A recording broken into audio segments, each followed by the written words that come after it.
ভাইয়া কয়টা বাজে? কয়টা বাজে সেটা জবাব কি আমার তোরে দিতে হবে? হ্যাঁ, রাত সকালে এতবার ফোন দিতেছস কেন? এখন সকাল না, সন্ধ্যা, ঘুরি দেখ। শিট মাল আনছিস? আজকে টাকা নেই কারো কাছে, টাকা নিয়ে আসিস প্লিজ। আমার কাছে তো নাই। মা, কিছু টাকা লাগবে, টাকা দাও। এই তোর লজ্জা করে না তোর মার কাছে তুই নেশার টাকা চাস? এই কি নেশা করো কেন সব সময়? 301টা নেশা। আমি কি সব সময় নেশা করি নাকি? মানুষের কি টাকা লাগে না? যে হাত খরচ নাই, আমার ক্ষুধা লাগে না? আমি কি মানুষের কাছে গিয়ে হাত পাতবো নাকি? আর আমার এক বাপ আছে, সে তো আমারে চিনেই না। মনে হয় না সে আমার বাপ, মনে হয় আমার জন্মই দেয় না। তোমরা এরকম টাকা গুছাই কি করবা? তুমি কি সব কবরে যাবা নাকি? হ্যাঁ, টাকা নিয়ে কবরে যাব, কিন্তু তোমাকে নেশার জন্য আর 1 টাকাও দিব না। আবারও নেশা।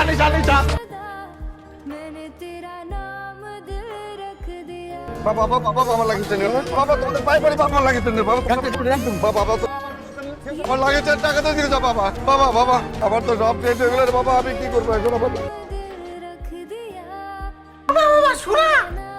কয়েক বছরের মালের টাকা আর জোগাড় করতে পারবো না। আমার ভাগ দরকার নাই। তোরা সোনা দানা টাকা পয়সা যা আছে সব নিয়ে যা, বাকিগুলো আমার দিয়ে তুই নিয়ে করবি কি? যা ইচ্ছা করি।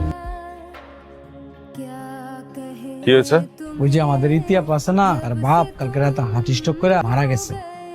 মাটি তো দেওয়া হয়ে গেছে, কয়তলায় থাকে? দোতলায়। মায়েরটা এতিম হয়ে গেল ভাই, মায়েরটারে দেখার কেউ নাই। আপনি? আপনি ইতি? জি। আপনি আমাকে চিনবেন না। আমি গতকাল রাতে খুব রাতের দিকে কাজ শেষ করে বাসায় ফিরছিলাম, তখন দেখি রাস্তার পাশে লাগেজটা পড়ে আছে। দূর থেকে লাগেজটা দেখে আমি বুঝতে পেরেছিলাম এটা কোনো ছিনতাইকারীর কাজ। লাগেজটা খুলে ভিতরে কার্ড দেখতে পাই। কার্ডের মধ্যে আপনার নাম আর ঠিকানা দেখে লাগেজটা ফেরত দিতে আসলাম, আর এসেই দেখি আপনার বাবা।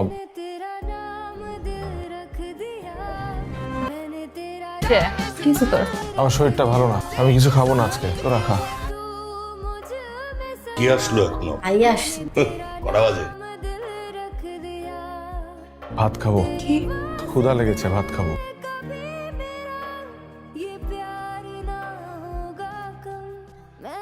আপনি আপনি সেই লোক না?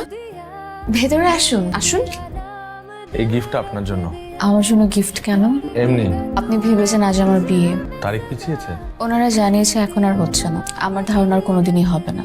কেন? তাদের মনের কথা তো জানা নেই, জানা থাকলে আপনাকে উত্তরটা দিতাম। সরি, আসলে না আপনি সরি কেন বলছেন? ওনারাও ওনাদের জায়গা থেকে ঠিকই আছে। আমাদের ফ্যামিলিতে বাবাই ছিলেন সব। বাবা ছোটখাটো একটা বিজনেস করতেন, সেখানে কিছু টাকা জমিয়েছিলেন আর কিছু টাকা লোন করে আমার বিয়ের খরচটা ম্যানেজ করেছিলেন। তো এখন কি প্ল্যান আপনাদের? প্ল্যান, আমরা 2 ভাই বোন, আমি বড়, আমার ভাইটা ছোট। আমার ভাইটা ক্লাস 9-এ পড়ছে। ও স্ট্যাবলিশ না হওয়া পর্যন্ত এই ফ্যামিলির দায়িত্বটা আমাকেই নিতে হবে। এটা ছাড়া ভাবার আর কোনো অপশন নেই।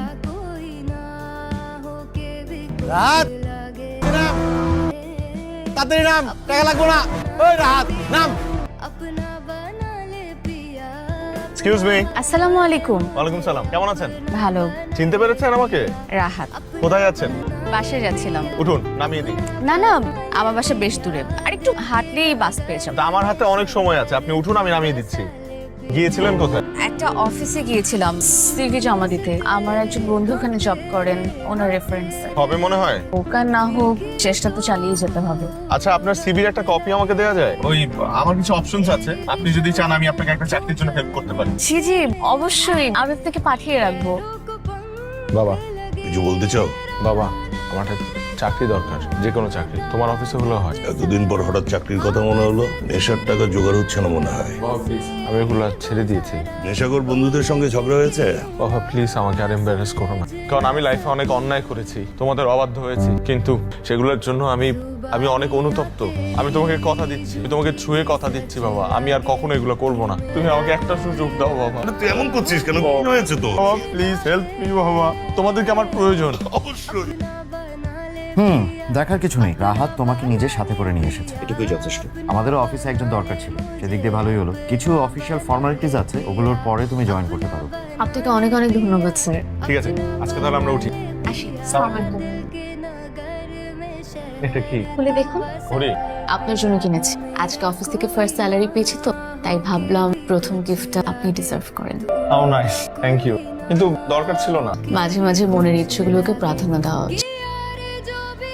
আপনার জন্য আমিও আজকে প্রথম স্যালারি পেয়েছি, তাই ভাবলাম আপনি এই গিফটটা ডিজার্ভ করেন। রাহাত, এটা করবেন না প্লিজ। কেন? আমি এমন কোনো স্বপ্ন দেখতে চাই না যেটা ভেঙে যাওয়ার ভয় থাকে। কারণটা কি জানতে পারি? মানে আমাকে আপনার পছন্দ না, তাই তো? আপনাকে আমার ভীষণ পছন্দ, কিন্তু আমার মনে হয় আপনি নিয়ে স্বপ্ন দেখা শুরু করলে একটা ঝড় এসে সবকিছু এলোমেলো করে দিয়ে যায়।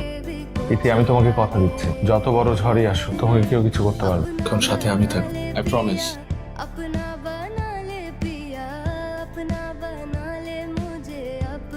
মা বসো, একদম ব্যস্ত হবেন না। আমরা ইচ্ছা করে আপনাদেরকে না জানিয়ে এসেছি, আমরা রাহাতকেও জানাই। এই যে সারপ্রাইজ দিয়েছি, একটু আগে ফোন করে বলেছি আমরা এসেছি। আপনারা এসেছেন, আমি খুব খুশি হয়েছি। আপা, আমি কিন্তু একটা আবদার নিয়ে এসেছি, আমার আবদারটা রাখতেই হবে। ওদের ব্যাপারটা জানেন কিনা, আমরা না আজই ওদের বিয়েটা দিয়ে দেব। কিন্তু আমি ওর মা হলেও সংসারে এখন ওই বড়। ওর যদি কোনো আপত্তি না থাকে আমারও কোনো আপত্তি নেই। তোমার কি কোনো আপত্তি আছে? আঙ্কেল, আসলে আমি রাহাতকে বলেছিলাম যে আমার একটু সময় লাগবে। দেখো মা, এত ভেঙে বলার কিছু নেই, তোমাদের সম্পর্কে সবকিছুই আমি জানি, আর তুমি এসব নিয়ে একদম চিন্তা করো না তো। আঙ্কেল প্লিজ এভাবে বলবেন না, আমি এমনি আপনাদের কাছে অনেক ঋণী। তুমি আমাদের কাছে ঋণী? তোমার জন্য আমি আমার ছেলেকে ফেরত পেয়েছি। মা প্লিজ তুমি না করো না। আমি অবশ্যই রাজি। একটু ফোন করো না। ব্যাপার, ও ফোন ধরছে না কেন? আমার ফোনও ধরছে না। মামুনি, তুমি একটু ফোন করো না। জি আন্টি, অবশ্যই। ইয়া আল্লাহ, কি বিপদ হলো নাকি? ফোন ধরছে না কেন?